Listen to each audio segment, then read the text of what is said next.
Orang kata lohong hitam ni dia memancarkan sinaran. Betul atau tidak? Dia sebenarnya kita tak tahu. Oh, tak tahu. Kita tak tahu.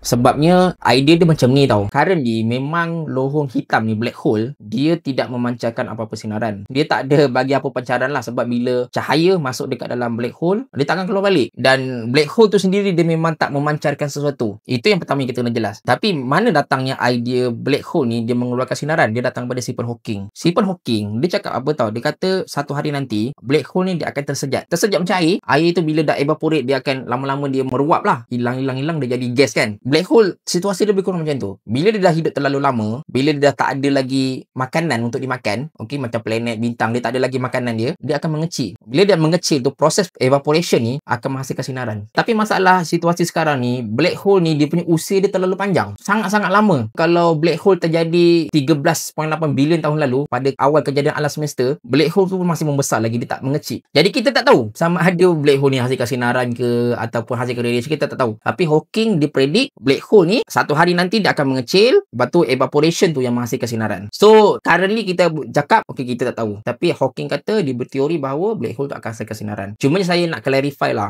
black hole yang kita nampak, yang kita tangkap gambar tahun 2019 tak silap aku, yang mana kita dapat tangkap gambar pertama black hole, dan kita boleh nampak gambar black hole tu dia ada macam ada cahaya kat tepi dia tu kan, warna oranye kat tepi dia tu. Dan aku takut orang salah anggap yang oranye kat tepi dia tu adalah radiation daripada black hole, tapi sebenarnya bukan. Itu adalah radiation daripada bintang-bintang ataupun cosmic dust, habuk-habuk angkasa yang ditarik oleh black hole. So dia tarik black hole, lepas tu benda tu mengelilingi, dia pusing-pusing kat black hole lah. Dia bukan datang pada black hole tu sendiri.